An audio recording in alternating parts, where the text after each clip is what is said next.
ভাঙড়ে ফের উত্তেজনার পারদ ঊর্ধ্বমুখী। রাজনৈতিক সংঘাতের আবহে গতকাল ঘটে গেল এক চাঞ্চল্যকর ঘটনা। বিধায়ক নওশাদ সিদ্দিকীর গাড়ির ওপর দুষ্কৃতীদের হামলার অভিযোগ উঠেছে, যা ঘিরে তীব্র চাঞ্চল্য ছড়িয়েছে গোটা এলাকা জুড়ে। এই ঘটনাকে কেন্দ্র করে ইতিমধ্যেই শুরু হয়েছে রাজনৈতিক চর্চা। দোষারোপের পালা, আর তার মধ্যেই উঠে আসছে এক অন্য ছবি, অদম্য মানসিকতার। হামলার পরেও থেমে থাকেননি বিধায়ক নওশাদ সিদ্দিকী, বরং আরও দৃঢ় সংকল্প নিয়ে সমস্ত ভয়, ভীতি এবং বাধাকে উপেক্ষা করে নেমে পড়েন জনসংযোগে। তার এই পদক্ষেপ যেন স্পষ্ট বার্তা দেয়, সংগ্রাম থামেনি, থামবেন না। আজ চালতাবেরিয়া অঞ্চলে তার প্রচার কর্মসূচি কার্যত রূপ নেয় এক জনজোয়ারে। সকাল থেকে বিভিন্ন প্রান্ত থেকে মানুষের ভিড় জমাতে শুরু করে। গ্রামের অলিগলি থেকে বাজার, মোড় থেকে জনপদ, সব জায়গাতেই ছিল মানুষের ঢল। সাধারণ মানুষের সঙ্গে সরাসরি কথা বলেন তিনি, শোনেন তাদের সমস্যা এবং তুলে ধরেন নিজের লড়াইয়ের কারণ এবং আগামী দিনের রূপরেখা। তার উপস্থিতিতে সমর্থকদের উচ্ছ্বাস, স্লোগানে মুখরিত হয়ে ওঠে গোটা এলাকা। এই বিশাল জনসমাগম যেন স্পষ্ট করে দেয়, ভাঙড়ের মাটিতে রাজনৈতিক লড়াই ক্রমেই তীব্র থেকে তীব্রতর হচ্ছে। প্রচার শেষে সাংবাদিকদের মুখোমুখি হয়ে কড়া সুরে বার্তা দেন বিধায়ক নওশাদ সিদ্দিকী। তিনি বলেন, আক্রমণ করে ভয় দেখিয়ে আমাকে দমানো বা থামানো যাবে না। আমি মানুষের অধিকার এবং ন্যায়ের জন্য লড়াই করছি, আর সেই লড়াই শেষ পর্যন্ত চালিয়ে যাব। তিনি আরও অভিযোগ করেন, এই ধরনের ঘটনা গণতান্ত্রিক পরিবেশকে নষ্ট করছে। তবে তার দাবি, সাধারণ মানুষই শেষ কথা বলবে এবং তারাই এই লড়াইয়ের আসল শক্তি। সব মিলিয়ে ভাঙড় এখন রাজনৈতিক উত্তাপের কেন্দ্রবিন্দু। হামলা, পাল্টা হামলা, আর তার মধ্যেই জনসমর্থনের এই ছবি। আগামী দিনের সমীকরণে কোন দিকে মোড় নেবে, সেদিকেই এখন নজর সকলের। Bureau report, Bangla news 365। আমি আপনাদের সাথে বেঈমানি করিনি, এটা দরকারে বলতে পারবেন তো নাকি? কেউ 1 টাকার দুর্নীতি আমার নামে লাগাতে পারবে? কেউ 1 টাকার দুর্নীতি আমার নামে লাগাতে পারবে না, কারণ আমি সে কাজ করিনি, করব না। আমি দুটো জিনিস করব না, জোর গলায় বলছি। করার ইচ্ছা অনেক আছে, অনেক করেছি, আগামী দিনেও করব যদি আপনারা সুযোগ দেন। যে দুটো জিনিস আমি করব না, প্রথম কথা হচ্ছে ধর্মীয় বিভাজন আমি করতে পারবো না। ধর্মে ধর্মে লাগিয়ে দিয়ে ভোট তুলে আমি পালাবো, এ কাজ আমি করতে পারবো না। আর দ্বিতীয় হচ্ছে আমি দুর্নীতি করতে পারবো না।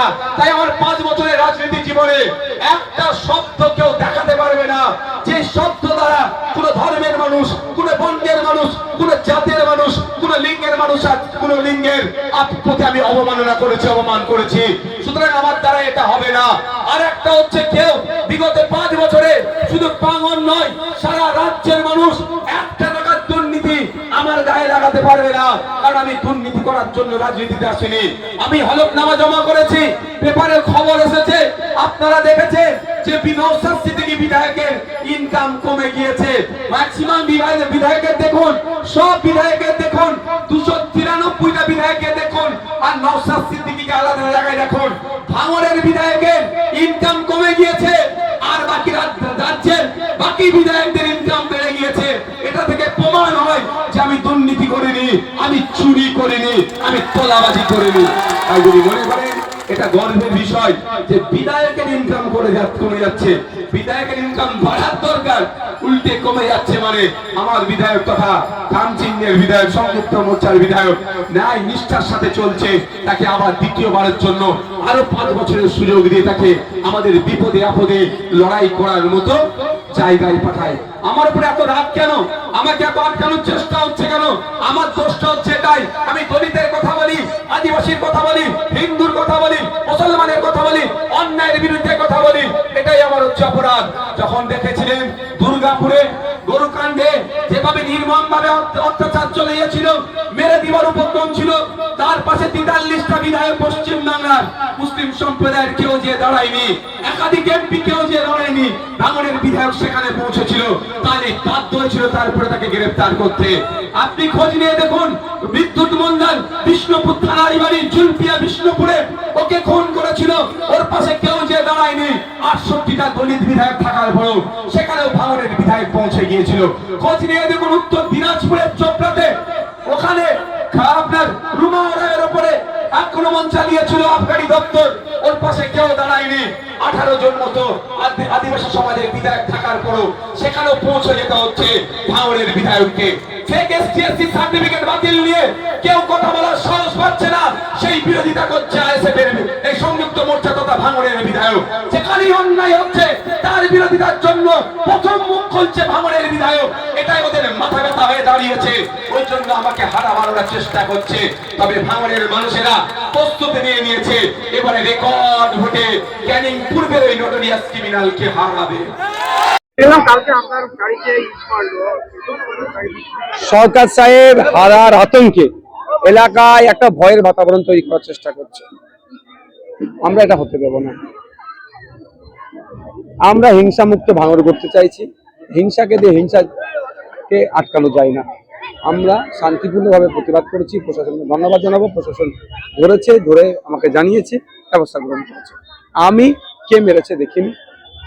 প্রশাসন বললে এই ছেলেটি মেরেছে। আমার ড্রাইভার ওখানে ছিল, ড্রাইভার ভেরিফাই তাকে করতে বলেছি। আমি না কিছু বলিনি।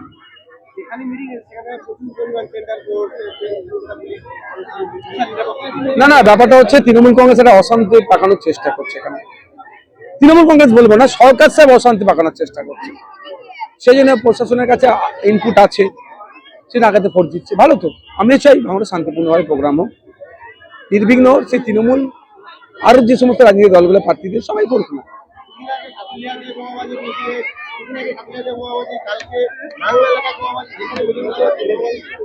দেখুন, এটা তো প্রশাসনের আটকানোর কাজ। এই বোমাবাজিটা 2021 থেকে 23-এর মধ্যে ছিল। 23-এর পরে যে সরকার সাহেব দায়িত্ব নিলে বোমাবাজি হতে শুরু হলো, খুন হতে শুরু হলো। টোটালি সরকার সাহেব এই কাজগুলো করাচ্ছে।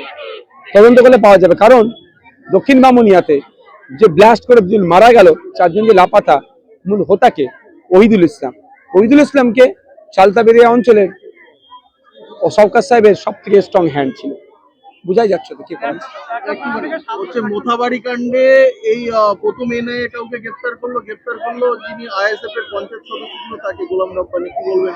দেখুন, ব্যাপারটা হচ্ছে আমরা একটা জিনিস লক্ষ্য করছি যে একটা পরিকল্পনা মাফিক আইএসএফ কে আটকানোর চেষ্টা হচ্ছে। আমরা কোনোভাবেই এটাকে বরদাস্ত করব না। আইনি লড়াই করব, 1 নম্বর কথা। দ্বিতীয় কথা হচ্ছে আইন সবার জন্য সমান। আমরা তদন্ত করছি আমাদের ইন্টারনাল। যদি কেউ অন্যায়ের সাথে যুক্ত থাকে তার হয়ে সাফাই গাইব না। তবে কাউকে যদি অন্যায়ভাবে আটকায় তাহলে আমি সর্বোচ্চ আইনি লড়াই করবো। আর এনআইএ বা এখন বিজেপি আর তৃণমূল আলাদা আমরা দেখছি।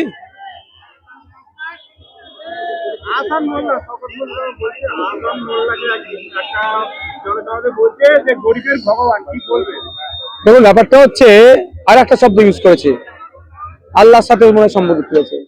আল্লাহ ধর্মীয় মুসলমান সমাজে ধর্মীয় ভাবে আল্লাহর সাথে কাউকে কি সামঞ্জস্যতা করা যায়? এতটুকু বাংলার মানুষকে বলবো, ভাঙড়ের মানুষকে বলবো, কাকে প্রার্থী হয়েছে যার যে এই ধরনের কথা বলছে, তাহলে জিতলে আগামী দিনে তাহলে তো শরীর এখন মুখে বলছে, তাহলে হয়তো বাধ্য হবে হয়তো করাতে।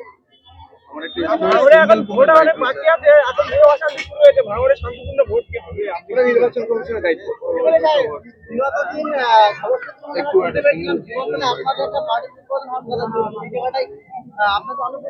আর ডকেটের পারমিশন দেয়নি, ডকেট করে করতে হয় তো। সোশ্যাল মিডিয়ার মাধ্যমে দেখলাম জীবনতলা আপনাদের আইএসএফের কিছুদিন আগে জয়েন করেছিল আরামপুরের হাত ধরে, কিন্তু সেইসব ছেলেরা আবার তৃণমূলে জোর করে ভয় দেখিয়ে নিয়ে গিয়ে যাচ্ছে আবার, তো ওটা আটকাতে পারবে না। হ্যাঁ, কেন দেখতে পাবে না? একাধিক দেখতে পাবে। ভাইজান আগের বার এসেছিল 21 সালে ভোট প্রচার আপনাদের রাজনৈতিক মহলে, কিন্তু এবার এখন রাজনীতির প্রচারে আসছে কোন জায়গায়? এখানে আমার একটা আলাদা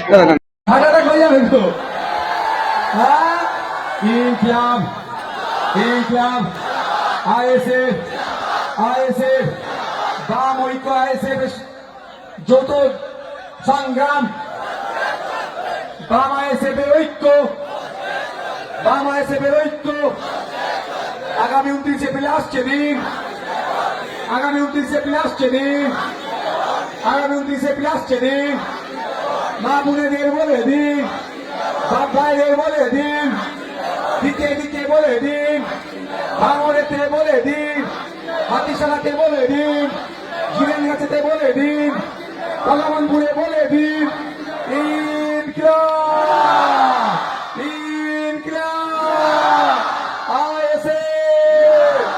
বাম আইএসএফ ঐক্য,